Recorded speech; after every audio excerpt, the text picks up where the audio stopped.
Heroes don't wear capes. Some of them wear headsets. Some of them wear scrubs. Some of them wear hoodies. Some work in offices and some at home. Everyone wears a smile. If you are conscientious, focused, and willing to give an opportunity a go, we want you. Join the superheroes of Shore 360. Apply at jobs360.com.ph.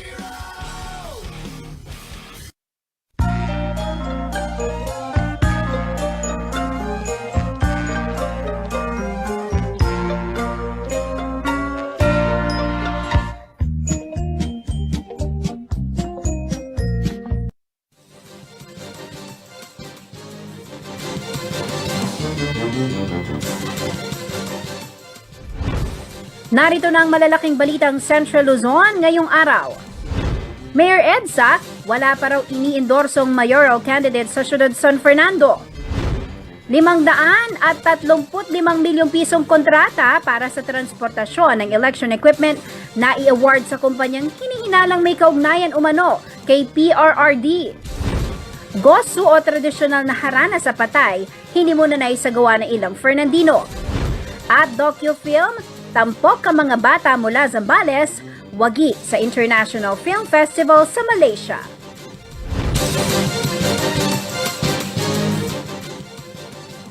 Magandang gabi ka rin iyon. Ako po si Jennifer Salenga. Oras na para sa mga may init na balitang Central Luzon.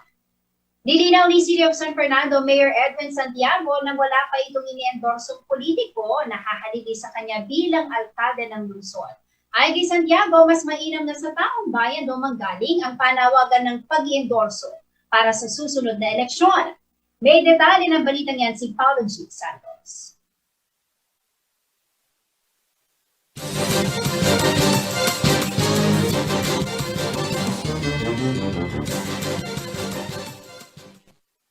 Sa taunan na lighting ceremony ng higanting parol sa Home of the Giant Lanterns Festival sa tapat ng Heroes Hall dito sa sentro ng Pampanga, hindi lamang ang pagpapasinaya sa mga glamorosong parol ang inusisa ng media kay Mayor Edwin Santiago, kundi pati na ang sinusubaybayang pagtaas nito ng kamay kay Vice Mayor Jimmy Lasatin na isa sa mga kandidatong alkalde sa syudad na present din ng gabi ng pagpapailaw sa mga parol. Sa panayam kay Vice Mayor Lasatin, walang bakas ng hindi pagkakaunawaan ng dalawa at pinupuri pa niya ang alkalde sa mga programa umano ng administrasyon sa pagbibigay ng suporta sa mga lantern maker. Meron din binibigay ang City of San Fernando, ang ating butihing mayor, hindi po pinapabayaan itong ating mga lantern makers. At sa kabilang banda, ang mga salita ng incumbent mayor ang kanya umanong legasiya sa paglikha ng pangalan sa mga Fernandino sa larangan ng parol making ay ipinapangakong maitutuloy ng kanyang kaalyado noong 2019 election na si Vice Mayor Lasatin. Nasabi na ni ang Vice Mayor na siya kumakandidato ng mayor na itutuloy niya ang always ang yung lighting of yung decorative lantern.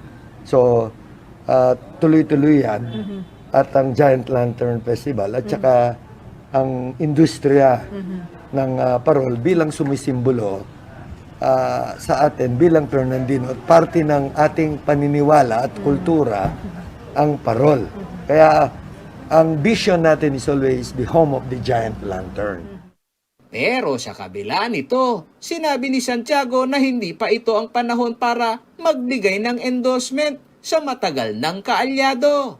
Sagot ni Mayor EDSA, Actually, it is not the right time to endorse. Ayahan mo muna yung mga kababayan natin na pag-aralan nila kung sino ang magpapatuloy ng kulturang Fernandino Kapampangan. Kasi kaya sinasama ko, iba yung kultura nating Fernandino eh. Sa ilalim ng Partido Aksyon Demokratiko tatakbo si Vice Mayor Jimmy Lasatin. Si incumbent Mayor Edwin Santiago ang nooy sinuportahan ng ruling local political party ng Kambilan noong 2019 midterm election sa laban nila ni Konsehala Vilma Caluyuag. Habang sa mga kandidato ngayon sa pag-aalkalde, suportado ng kambilan si 3rd District Board Member Ros B. Henson, na kilalang matagal na tagapanalig ng pamilya Pineda. Paulo G. Santos, CLTV News.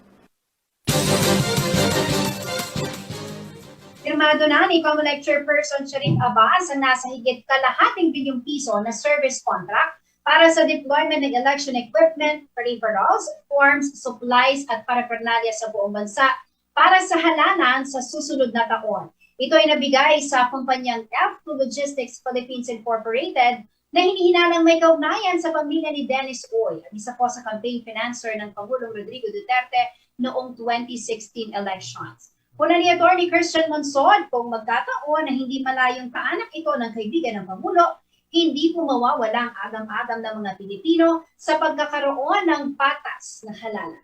Tarkang report.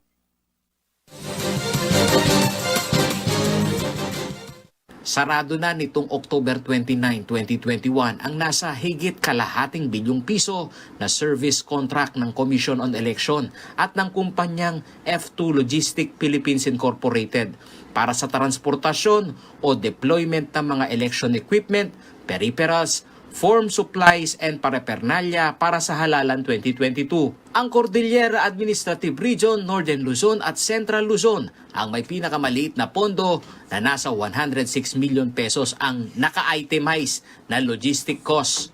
At ang Region 9, 10, 11, 12, Caraga at BARM na tawid dagat ang may pinakamataas na logistic cost na nasa 185,999,999. Pirmado na ito ni Comelec Chairperson Sharif Abbas at ang kontrobersyal na presidente ng nasabing kumpanya na si Efren Uy na minsan nang pinabubusisi ng Senado kung ano ang relasyon sa kilalang financer ni Pangulong Rodrigo Duterte na si Dennis Uy ng Davao.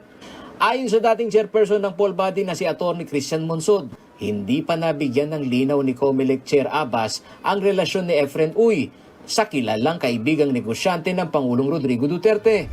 Hindi, alam mo, tinanong ng Senate si Chairman Abbas doon sa hearings, I think last week, kung ano yung relationship ni Efren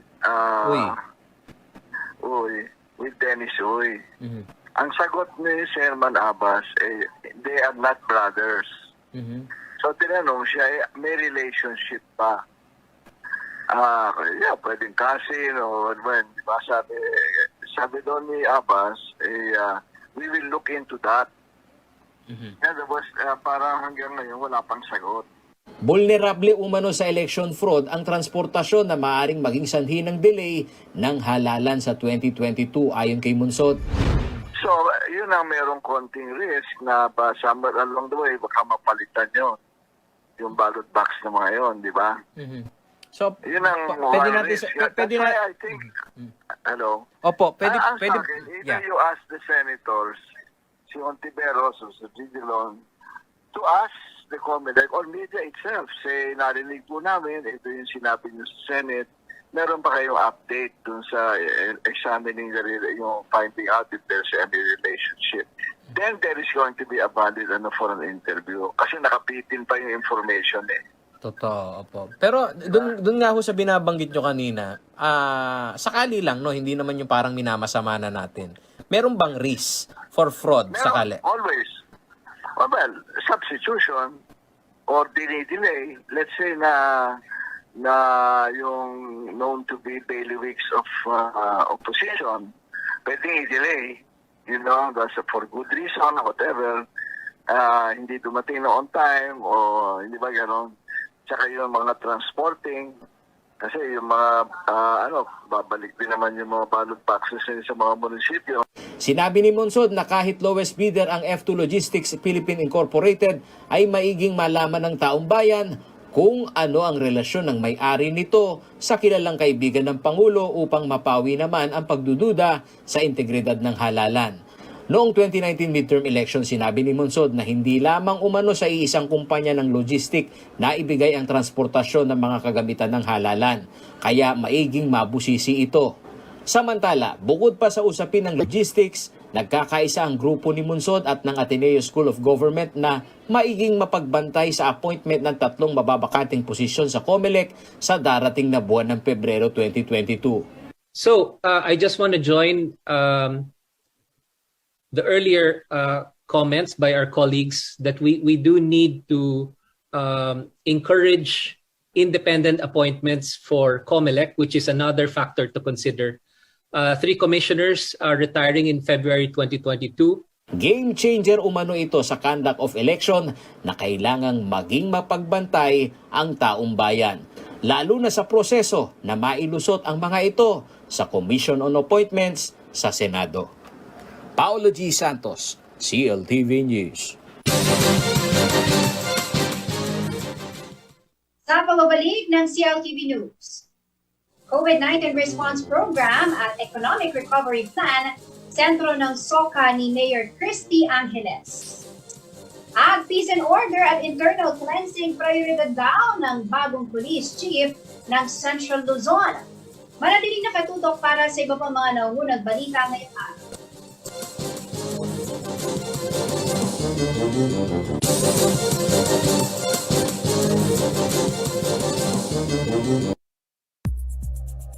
This program was brought to you by Shore 360.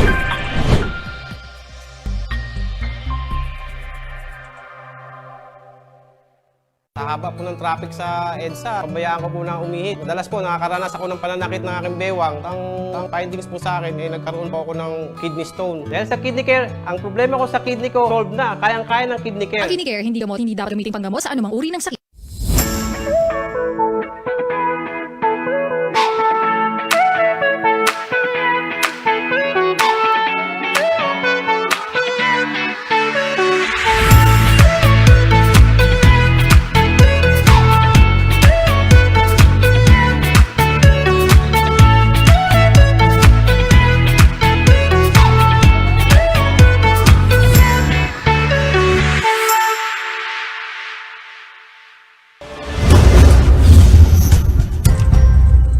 Ako po ang inyong lingkod, si Manong Willie Dar, mula sa Kagawaran ng Agrikultura. Akin po kayong inaanyayahan na tumutok sa Agri-Balita, Central Luzon, dito sa CLTV 36 upang maging updated sa mga balitang magsasaka at mangingisda. Tuwing Lunes naman, sa ganap na alas 10 ng umaga hanggat alas 12 ng tanghali ay mapapakinggan ang Ani at Kita sa Agrikultura sa RW 95.1 FM kung saan ay ating binabahagi ang mga bagong kaalaman sa agrikultura. Patuloy na makilahok sa mga programa ng Kagawaran ng Agrikultura upang ating makamit ang masaganang ani at mataas na kita para sa lahat. Maraming salamat po.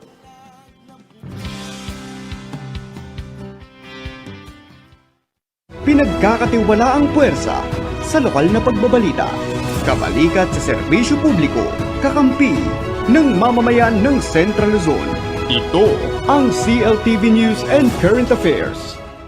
Bagamat may mga restrictions ngayong undas sa mga sementeryo dahil sa COVID-19, marami pa ring paraan upang maidaos ng maayos at safe ang undas 2021. Narito ang ilang tips mula sa CLTV para mas maging safe ang paggunita ninyo ng undas 2021. Una, bumisita sa mga yumaang mahal nyo sa buhay sa kanilang mga puntod bago o pagkatapos ng restriction sa pagpunta sa mga sementeryo. Mas mainam na makipag-coordinate kayo sa mga sementeryong inyong pupuntahan nang sa gayon ay inyong malaman ang dami ng tao na kasalukuyang bumibisita sa kanilang mga yumaong mahal sa buhay.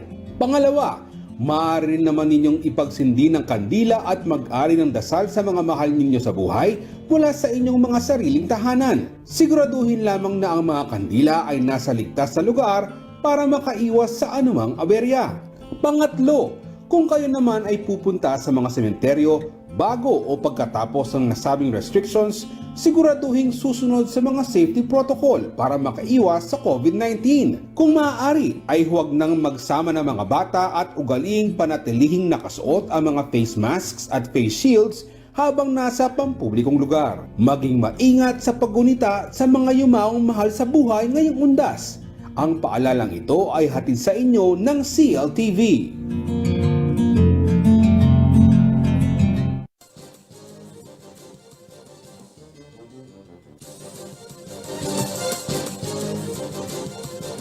Nagbabalik ang CLTV News at sa iba pang mga nangungunang balita. Sumentro po sa COVID-19 Response Program at pagpapasigla ng ekonomiya ang naging 2021 State of the City Address ni Tarlac City Mayor Christy Angeles. Ayon sa alkalde, bibigyang pansin niya rin ang sektor ng edukasyon, agrikultura, infrastruktura at turismo. Ang detalye sa ulat sa bayan ng alkalde, alamin po natin sa report ni Rino Pao.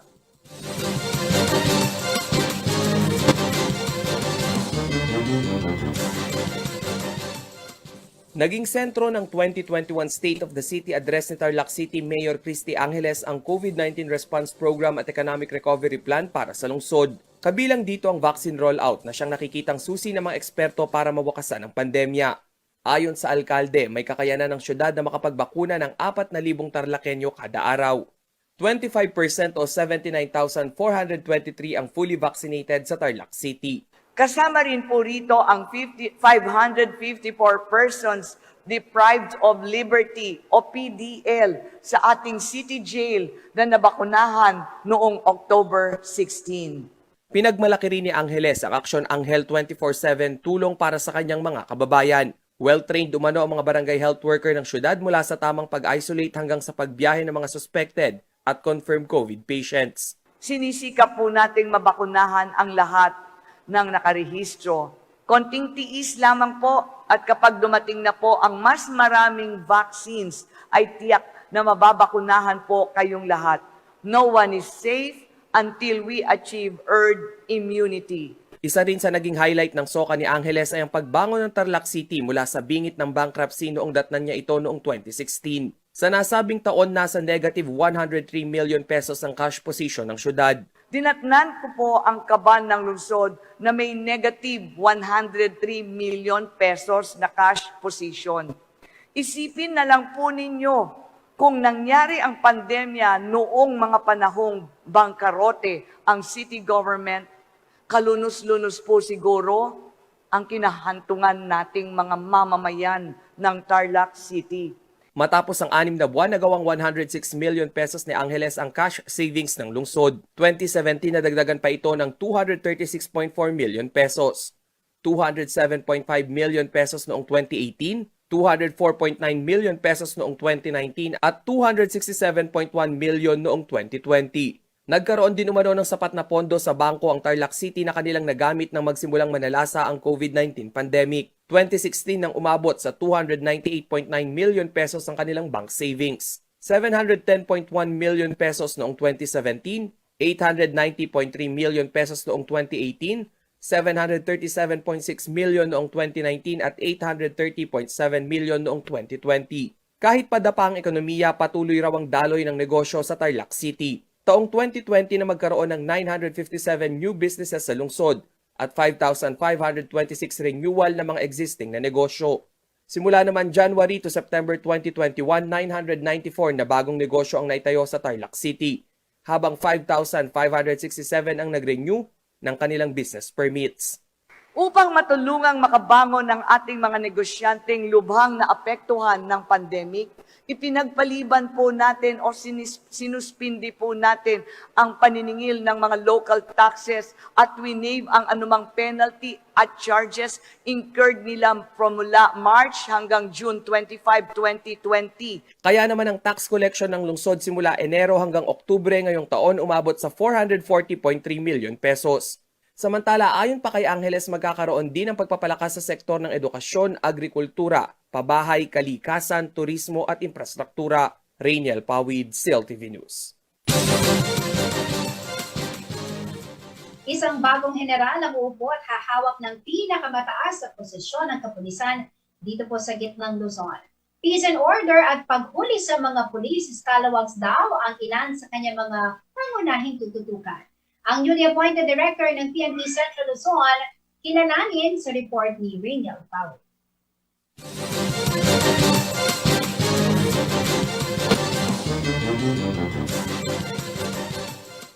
Ngayong unang araw ng Nobyembre ay tinalaga na si Brigadier General Matthew Bakay bilang bagong direktor ng Police Regional Office 3. Pinalitan niya sa pwesto si Brigadier General Valeriano De Leon na hahawak naman sa Civil Security Group. Bago malipat sa Central Luzon, pinamunuan ni Bakay ang Eastern Police District.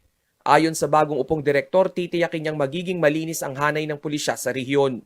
Mabilis tayong magbibigay ng mga kandipala sa mga gumagawa ng mabuti, pero magiging marahas tayo sa mga kasama natin still nasa paggawa ng hindi maganda tulad sa pagiging ng illegal drugs. Isinusulong niya rin ang Peaceful Community Campaign na magsisigurong ligtas ang mamamayan at namumuhunan sa gitnang Luzon. Pangako natin ay sworn duty na mapatahimik ang mga pamayanan, mula sa barangay level hanggang sa syudad para sa ating mga Higit 12,000 ang puwersa ng pulisya sa Central Luzon na kabilang sa mga nangunguna upang bantayan ang mga checkpoint at galaw ng tao lalo na ngayong panahon ng pandemya. Ang naturang change of command ay isinagawa sa mga probinsya at rehiyon bago ang May 2022 elections.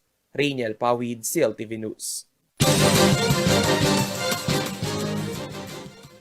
Sa pagbabalik ng CLTV News, kilalanin ang kandidato para pansiha sa Arayat, Pampanga na si Vladimir Sigua. Mga katutubong ay sa Sapang Bato pinuntahan sa kanilang tahanan para mabakunahan kontra COVID-19. Manatili nakatutok at magbabalik CLTV News.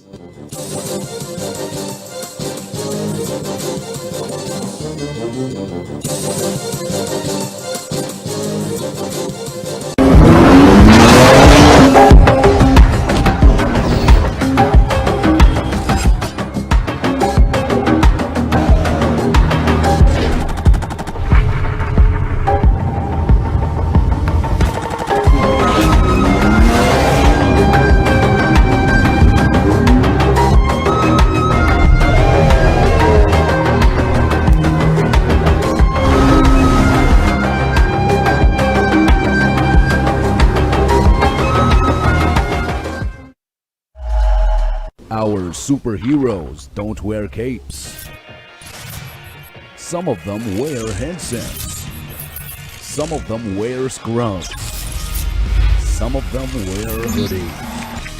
Some work in offices and some at home.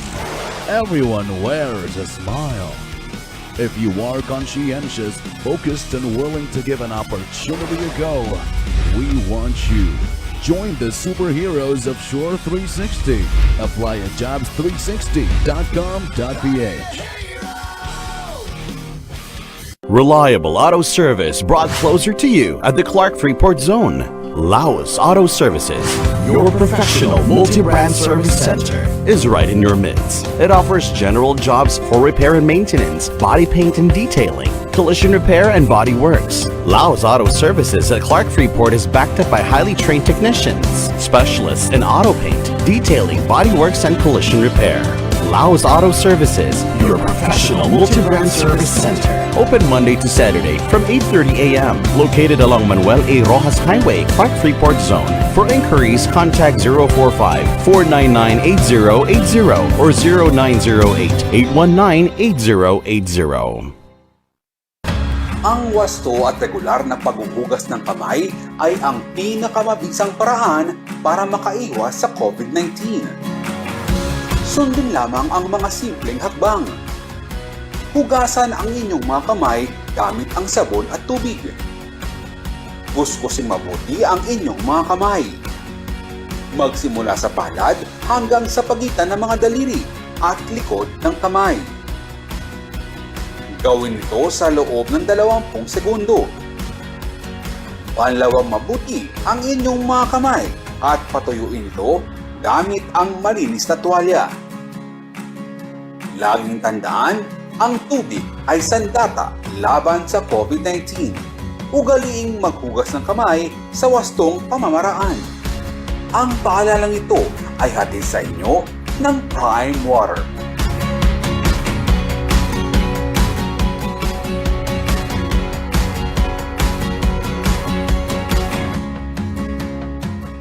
Narito ang mga COVID-19 hotlines ng Central Luzon.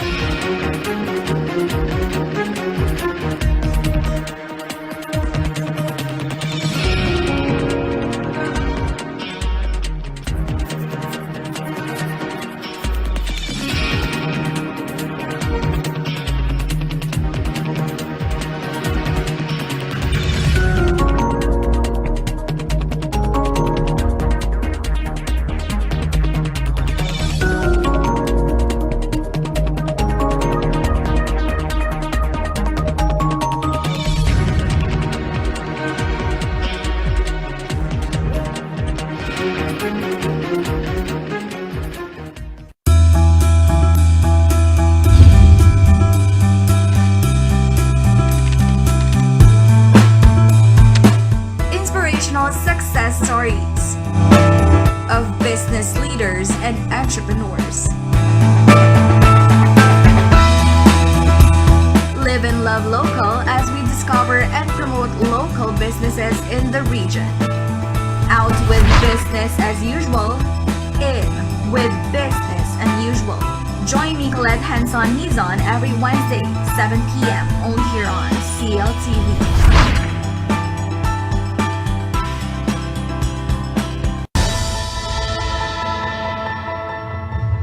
Bawat boto ay mahalaga dahil ito yung pagkakataon na pantay-pantay ang tingin sa bawat Pilipino. Ito yung pagkakataon na pantay-pantay na may karapatan tayo para ihalal yung mga gusto nating manungkulan sa gobyerno. Ang hindi pagboto ay pagsasantabi ng isang karapatan para maihalal nga natin yung mga nararapat na maging opisyal ng gobyerno para makapili ng mga susunod na mga leader na mamumuno sa ating bansa na mayroong vision para maging maayos nga yung panunungkulan o yung isang administrasyon. Kung gusto niyo pong baguhin na yung buhay niyo at magbago na yung ekonomiya ng bansa, ito na yung pagkakataon para magparehistro tayo at bumoto para sa magiging tamang liderato ng bansa. Rehistrado na ako para bumoto. Ikaw!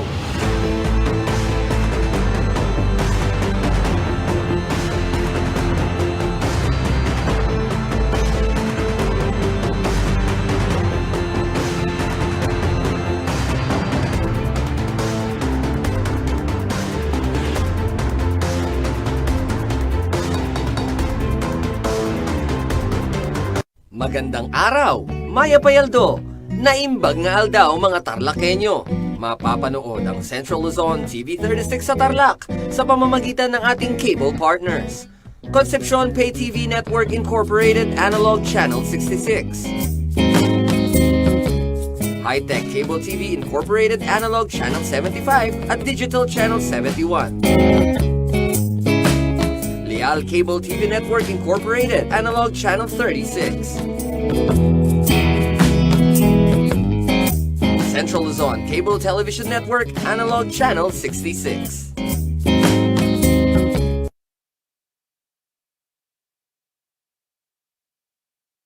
Para malabanan ang COVID-19, ang kailangan natin ay tama at totoong impormasyon, hindi fake news. Huwag kaagad maniniwala sa nababasa at naririnig. Ang pagkalat ng mga maling paniniwala tungkol sa COVID-19 ay nagdudulot ng panik, takot at maling desisyon. Laging i-double check kung saan nanggaling ang nabasa o narinig. Maging mapanuri at i-share lamang ang tamang impormasyon. Sa wastong pag-iingat, ang virus hindi kakalat. COVID-19, kayang-kaya nating tapusin.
Hindi kompleto ang pagkaing Pinoy kung walang kanin.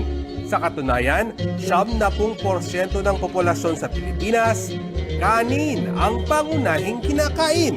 Ang paborito nating kanin ay mula sa mga binhing itinanim na nagiging palay. Matapos anihin at ibilad, saka ito gigilingin para maging bigas na siyang pangunahing produkto ng Pilipinas.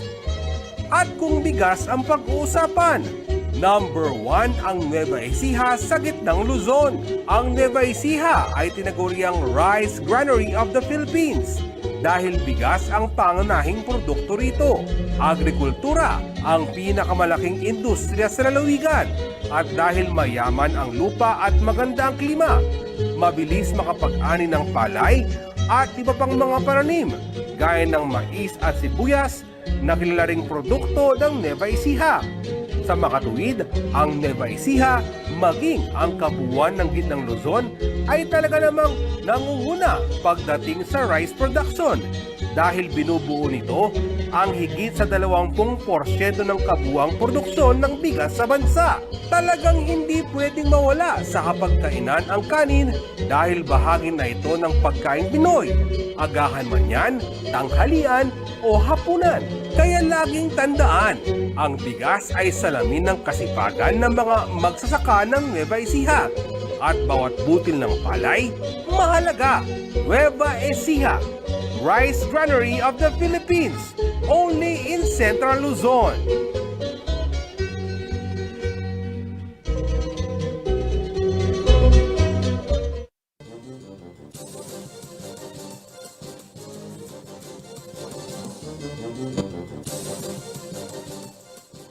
Nagbabalik ang CLTV News at sa iba pa mga nangungunang balita, isang fashion designer mula sa Arayat ang handang sumabak na sa halalan. Kabilang daw sa kanyang layunin makalikha ng mga ordinansa para matulungan ang LGBTQIA+ community.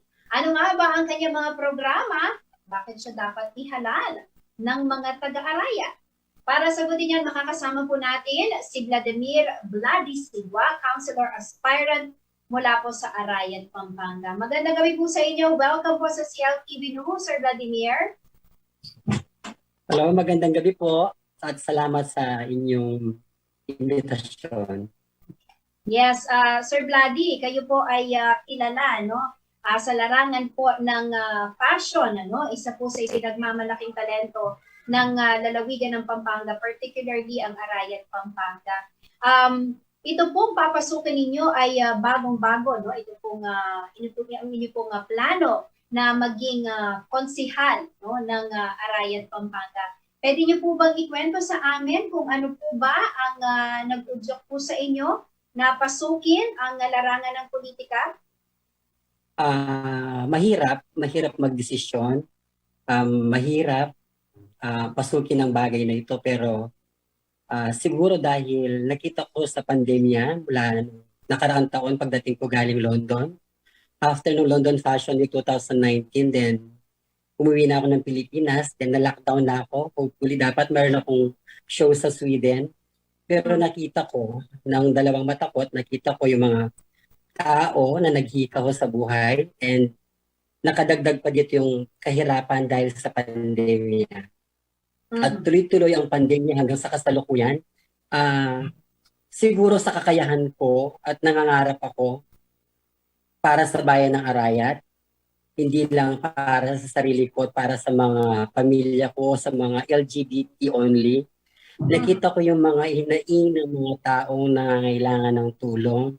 Parang ang dibdib ko hindi kayang makita na meron naman akong kakayahan para may ambag sa ating komunidad bilang isang siguro hindi lingid sa kaalaman ng LGBT pag bilong ka dito, lalo na sa tulad ko ay a coordinator, event organizer, siguro marami na akong nakasalamuhang tao at marami na akong mga experience, no, sa mga ganitong mga bagay.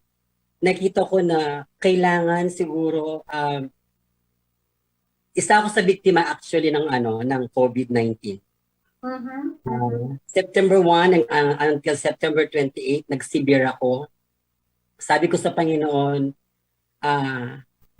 kung hanggang dito na lamang ako at the age of 49 years old, tatanggapin ko because ang daming namatay na younger than me. Then sabi ko, nagdasal ako, kung meron pa akong misyon sa mundo, ipaisip niya sa akin at igabayan niya ako kung ano ito at gagawin ko kapalit at kadugtong ng buhay ko. Isa yun sa sinisiksik ng Panginoon sa akin. So, ang pagdesisyon at sa pagtakbo nito siguro, kakabay ko, kayakap ko ang Panginoon sa desisyon na to. Hindi ako nagdesisyon sa pansarili ko at humingi ako ng mga senyales. 8 senyales na ibinigay niya starting October 1 hanggang sa last day of filing. Nag-file ako ng October 8. Sabi ko, Panginoon, kung meron akong makita na sumbagal or hadlang sa aking tatahakin, hindi ako tutuloy. Pero lahat ng bagay na yun, pinagkaloob ng Panginoon, binigyan niya ako lahat ng mga senyales, mga taong susuporta, tutulong, mga volunteer, ang Kislap LGBT, buong suporta ang binibigay nila sa akin sa pagtulong, nagbibigay kami ng libreng gupit. Yun ang mission ng isang LGBT community dito sa Arayat na binuo namin magkakaibigan.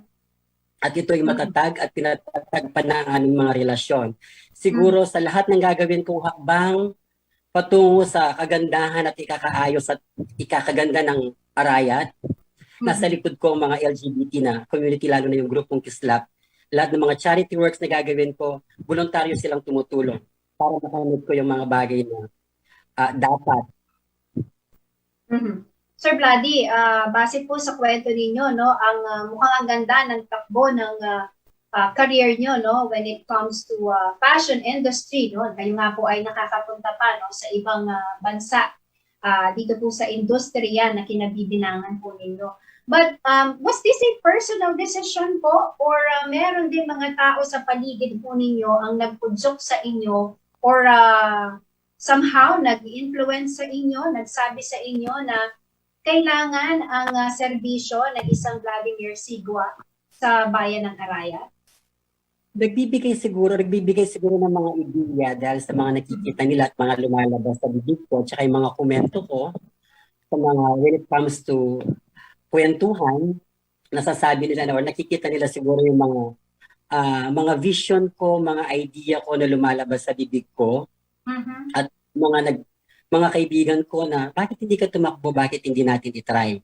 Especially yung mga LGBT, try lang natin. Huwag kang gumastos, humingi tayo ng puro mga volunteer. Makita lang natin, matry lang natin. Malay mo, sabi nga nila, in 15 years na nagserbisyo ako, nag-aroon ako ng negosyo sa bayan ng Arayat, iba't ibang barangay. We have 30 barangay here in Arayat. Most of them are my clients. At nagbigay tayo ng magandang serbisyo sa kanila at kilalang-kilala nila tayo when it comes to work. Okay. So ang nabanggit po ninyo, ang realization ninyo na kailangan po magserbisyo kayo o sinasabi nyo nga baka ito nga yung iba pang misyon, no, na ibinibigay ng Panginoon sa inyo. Pero bago po ang decision na ito, you were saying na kayo po ay advocate, no, ng LGBT community sa inyo pong lugar. Tama po ba, Sir Vladi? Yes po. At yung experience po ninyo sa inyong grupo, sa tingin po ninyo, sasapat yon upang pagsilbihan ang mas nakararami dyan po sa bayan ninyo sa Arayat? Siguro para sa akin, pagsilbihan, unang-una, dapat bukal sa puso mo ang pagsiservisyo, yung pagmamahal at kamalasakit sa kapwa. Yun para sa akin, number 1 yon. Yung abilidad, magagamit mo yung abilidad mo, makakapagbigay ka ng tulong, 99.9%. Pag ginamit mo ang abilidad mo, may bibigay mo sa mga taong kailangan nila. Okay, ito nga po, no, sabi ko kanina, bakit ba kailangang ikalal ng mga taga-Arayat, Pampanga si Vladi Sigua? Ano po ang plano ninyo? Ano po ang plataforma na mailalatag po ninyo sa ating po mga kababayan dyan sa Arayat na nakikinig? I'm sure, no, interesado po silang marinig from you. Kung ano po ba ang magiging plano ninyo kung papalarin po kayong manalo bilang konsehal sa bayan ng Arayat. Sir Vladi. It was given already, no, in my case, from LGBT. First time in history of Arayat na may tatakbong LGBT.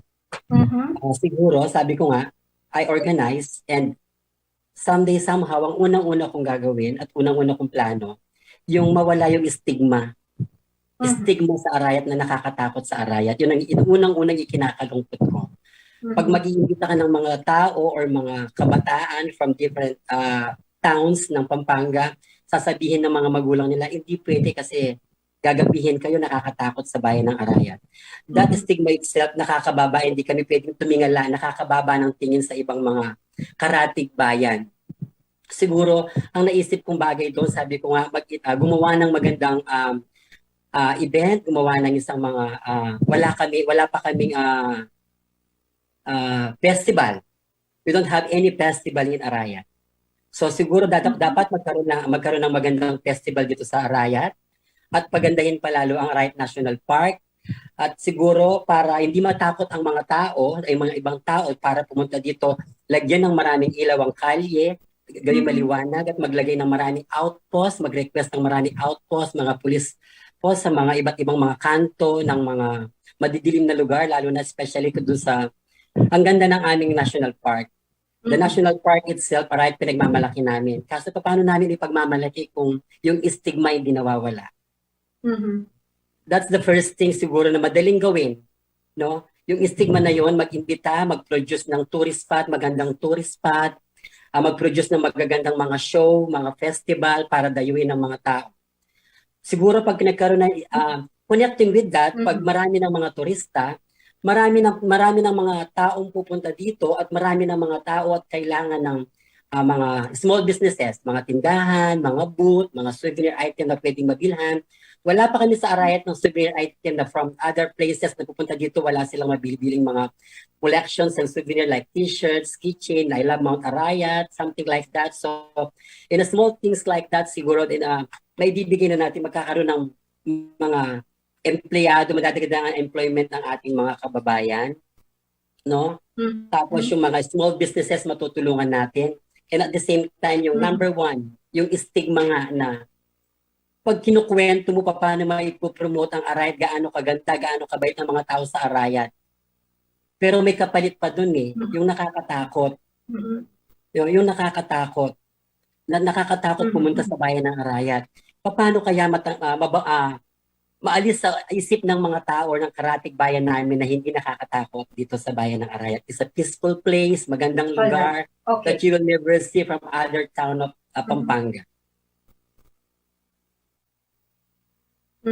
Alright, ang malinaw po no, sa plano po ninyo sa pagtakbo is may kinalaman sa turismo, no, at of course pagpapaganda, no, and yung pagpo-promote ng peace, no, ang image po ng Arayat, ano, at of course may kinalaman pa rin po ito, Sir Vladdy, sa inyo pong karera ngayon, ano. So it's good to hear na itatanong ko po sana kung pala rin maiiwan ba or tatalikuran ba yung inyong ang inyo pong love, ano, for passion, pero mukhang hindi naman po. Well, anyway, abangan po natin kung ano nga ba yung festival, no, na sisimulan po ninyo kung kayo po ay papalarin. Well, anyway, maraming salamat po, Sir Vladimir Sigua, at good luck po sa inyong kandidatura sa 2022 elections. Mag-iingat po kayo and God bless you, sir.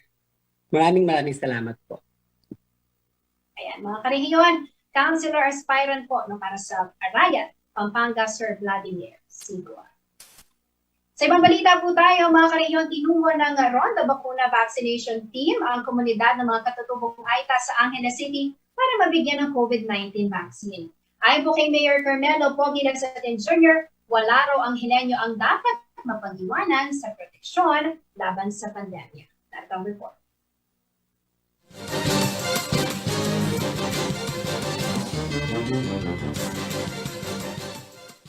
No Angeleño should be left behind. Ito ang pangako ni Angeles City Mayor Carmelo Pogi Lazatin Jr. Kaya naman kamakailan, tinungo ng city government ang barangay Sapang Bato upang bakunahan ang nasa mahigit 100 sa pamamagitan ng Ronda Bakuna. Personal na tumungo si Lazatin sa naturang barangay. Nais daw niyang magbigay ng proteksyon laban sa virus ang Aita community na naninirahan sa mga remote areas sa syudad. Nasa 107 ang tumanggap ng first dose ng bakuna, habang 45 na ang fully vaccinated. Ang isinagawang pagbabakuna ay kaugnay din ng selebrasyon ng syudad para sa Indigenous Peoples Month nitong nakalipas na buwan ng Oktubre. Bukod sa pagbabakuna, tumanggap din ng kabuhayan assistance, food packages, organic vegetable seeds at canned milk ang nasa 330 na Aita families sa Sapang Bato. Ang mga benepisyaryo ay mula sa Sitio Abo, Sitio Bliss at Sitio Target. Nitong Setyembre sa pamamagitan pa rin ng Ronda Bakuna, nasa 168 na Aitas na ang naunang binakunahan sa barangay.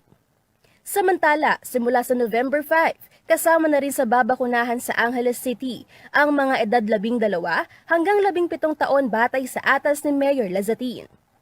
Isasagawa ang pagbabakuna sa pamamagitan ng sundo bakuna sa barangay ng city government. Ayon kay Lazatin, target tapusin ng vaccination sa mga menor de edad mula sa 33 barangay sa loob ng 10 araw. Angelica Cara, CLTV News.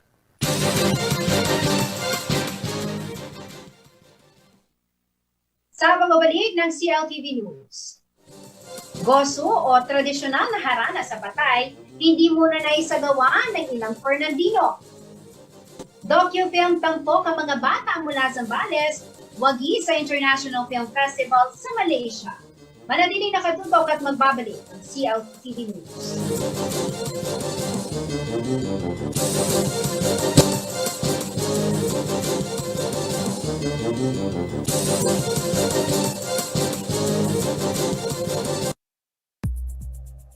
This program was brought to you by Shore 360.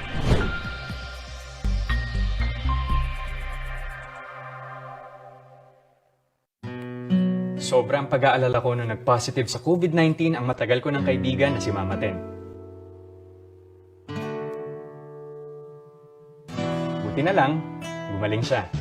Kaya magpa-rest bakuna na para may extra proteksyon. Oh, ready ka na? Oo naman, rest bakuna na tayo. Ligtas at mabisa ang lahat ng COVID-19 vaccines. Kaya magpa-rest bakuna na rin kayo. Kapag may rest bakuna, may iwasan natin ang malubhang kaso ng COVID-19. Libre lang magpabakuna. Magtanong na sa inyong health center.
Why do humans have a desire to go up and over and not around?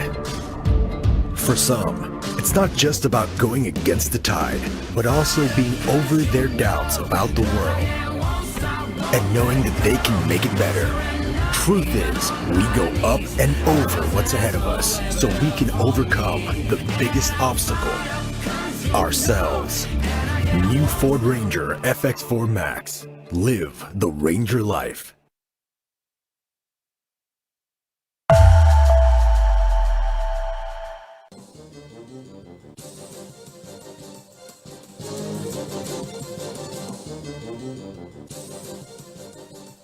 Nagbabalik ang CLTV News at sa iba pa mga nangungunang balita, wala munang gosot o ito po ang tradisyonal na pagharana sa tapat ng kada bahay ng mga Kapampangan na animoy nangangarating. Ayon sa ilang mga senior citizen na bosso singer, bukod sa ipinagbabawal silang lumabas, hindi na nila naipamana ang makulay na tradisyon ito.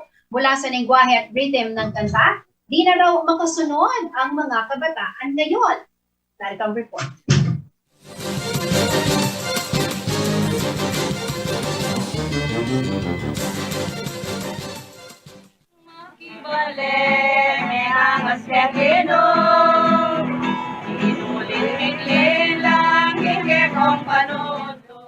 Tuwing Tuwing bisperas ng undas, ang animoy caroling o harana sa patay ang malimit na nakikita sa mga komunidad dito sa Pampanga. Ang tawag dito ay gosu. Kapansin-pansin na kahit noong pre-pandemic ang mga kalahok ay ang mga kapampangan na nakatatanda. Isa sa mga regular na lumalahok dito ay ang senior citizen na si Luz Santos mula sa Barangay del Carmen, Ciudad ng San Fernando. Dahil bawal lumabas ngayong panahon ng pandemya, hindi raw naisagawa ang tradisyon ng mga kabalen tuwing araw ng mga patay o kung tawagin sa Kapampangan ay daon. Pero ngayon, dahil nga sa pandemic na dumating sa atin, tumigil kami dahil lang sa sinusunod din namin yung protocol ng ating mga nanunungkulan. Bawal yung walang face mask, bawal yung lumabas, lalo na senior na kami. Marami raw ipinagkait sa kanilang mga senior citizen sa panahon ng pandemya. Dahil ang gosu ay bahagi ng daon, na ang mas malalim na kahulugan nito ay ang pag-aayuno sa harvest season. Dito kasi madalas umanong mangyari ang reunion ng mga malalapit na kaibigan nila na madalas puntahan para mangharana ng mga yumao. Namimiss din namin yung panggugoso mag-aano kami ulit. Yung nakikita namin yung mga kaibigan namin dahil ang mga pinupuntahan namin yung mga close lang namin na kaibigan. Parang ano na rin yun. Parang reunion na rin sa Oo. Mula sa paglimita ng araw ng pagbisita sa mga yumao sa sementeryo hanggang sa pagbabantay sa kilos at galaw ng mga nakatatanda, si Aling Luz umaasa na bago pa umano mamatay ang kulturang naipamana ng mga ninuno, hiling niya ay matapos na itong pandemya. Maraming pinerwisyo sa buhay natin, maraming hindi nakakalabas. Kaya po sana, Lord, matapos na po sana itong pandemic na to. Paolo G. Santos, CLTV News. Kinilala isang documentary film na tampok ang mga ukulele kids ng Zambales sa katatapos lamang po ng Kota Kinabalu International Film Festival sa Malaysia. Tungkol ang naturang kwento sa mga batang nangangarap maging musikero ngayong panahon ng pandemya. Alamin natin ang kwento at inspirasyon nito mula mismo sa direktor na si Richard Soriano Legaspi. Ito po ang report. Isang maikling dokumentaryo tungkol sa mga bata mula Zambales ang nakakuha ng Special Mention Award sa katatapos lamang na Kota Kinabalu International Film Festival sa Malaysia. Ang mini-documentary ay pinamagatang Maliit na Hakbang sa direksyon ng award-winning filmmaker na si Richard Soriano Legaspi. Ayon kay Legaspi, ang Maliit na Hakbang ay istorya tungkol sa ukulele kids sa Zambales mula sa coastal barangay ng San Felipe. Pangarap daw ng mga bata na pasukin ang larangan ng musika, ngunit dahil sa pandemya, naudlot ito dahil na rin sa mga limitasyon at hamong kaakibat nito. Sa mini documentary, 7:34 minutes. Story siya ng mga batang nangangarap na magkaroon ng puwang sa music scene. Start yung kwento ng mga bata dahil yung Green Space Artist Village, isa siyang creative hub or art space siya sa Zambales, sa Liuliwa, na nag-isip si Car Cotamora na paano ba magkakaroon ng pagkakataon yung mga bata dun sa lugar nila na makonect siya sa art. Si Car ay naging production manager ko rin sa mga pelikula ko. Nagkaroon ng tulong-tulong na kumbaga parang opinion or suggestions na ibigyan ng workshop yung bata sa art, sa painting, sa drawing, and then ang pinaka-successful ay itong nagbunga na Ukulele Kids Zambales. Sa pag-abot ng pangarap ng mga bata sa Zambales, hindi raw nila nakakaligtaang magpasalamat sa mga taong nakasuporta sa bawat maliit na hakbang na kanilang ginagawa para sa kanila. Bukod dito, sa bawat kanta na kanilang nililikha, may kaakibat na mensaheng kapupulutan ng inspirasyon. Yung kwento kasi bibigyan ka ng inspirasyon, bibigyan ka nila ng yung bata parang reflection siya ng panahon natin, yung bata tayo na nangangarap tayo na may magtuturo sa atin ng mag-guide sa atin para doon sa mga posibleng maging at pangarap natin or ma-discover natin na meron pala tayong talento ganito. At ganun po yung pinapakita ng pelikula na Maliliit na Hakbang. So dito sa docu na to, makikita natin kung paano yung munting pangarap nila ibibigay nila ito, pero sa pamagitan din ng pagmamahal sa kalikasan. Kasi lahat ng mga kanta nila napaka-inspiring. Sabi ni Legaspi, mahirap daw gumawa ng dokumentaryo tungkol sa bata dahil kailangan maipakita at maipalabas ang pagiging totoo ng mga ito. At sa pagdodokumento sa mga ukulele kids, hindi raw ito naging problema. Kumbaga parang kami, sir, dinodocument namin sila na kung ano man yung nakikita namin sa araw-araw. At pagdating naman dun sa napakatalentado at cooperative nila at gusto lang makikipapakita lang nila yung saya nila na paano sila tumutugtog. Pero unti-unti nalalaman namin na napakahalagang bagay pala yung pagkakataon na to na tumugtog. At yun po yung lumabas sa doc, kung sino yung sila. Una nang ipinalabas sa iba't ibang festival sa iba't ibang bansa tulad ng Amerika at Russia ang maliit na hakbang. Naging parte rin siya ng Gawad Cultural Center of the Philippines at nanalo ng Special Citation for Children at ngayon sinundan naman siya nitong Kota Kinabalu International Film Festival at napalabas din itong nakaraang linggo sa isang film festival sa South. Angelica Cara, CLTV News.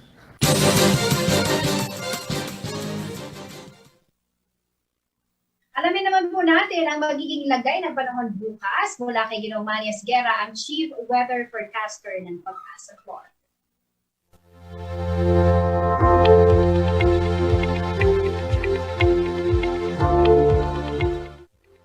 Okay, magandang gabi po. Narito po magiging taya ng panahon sa susunod na 24 oras. Mayroon po tayong tinatawag na shear line. Ibig po sabihin ito ay yung tail end ng cold front na nakakaapekto dito sa may parte ng Visayas at northern section ng Mindanao.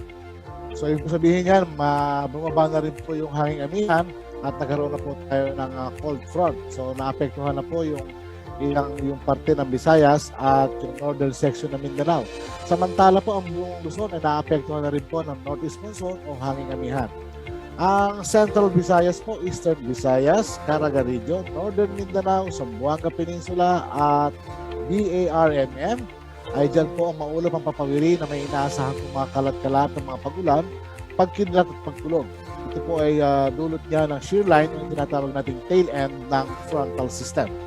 Samantala po ang Western Visayas, Palawan at natitirang bahagi ng Mindanao ay bahagi hanggang sa kung minsan ay magiging maulap. So hindi po sa kanila malakas yung epekto ng shear line o yung tail end ng cold front. Kaya po partly cloudy lamang po sila at kung minsan naman po ay nagkakaroon din ng mga isolated cases ng rain showers and thunderstorm, dulot naman po ng localized thunderstorm. Samantala po ang Metro Manila at nalalamig bahagi ng Luzon, kasama na po tayo dito ang Pampanga in particular, ay bahagi hanggang sa kung minsan ay magiging maulap ang papawirin na may inaasahan po mga isolated na mahihinang mga pag-ulan. Ito po ay dulot ng hanging amihan. So sa ngayon po, wala naman po sinasabi ating ahensya at wala naman po tayo namamataang ibang weather system na gagambala po sa loob ng PAR. Kaya damahin naman po natin itong labig ng panahon na ating naranasan o ang hanging amihan. Pero sa ganun pa rin po, yung pag-iingat po ay nandun pa rin. Magandang gabi po.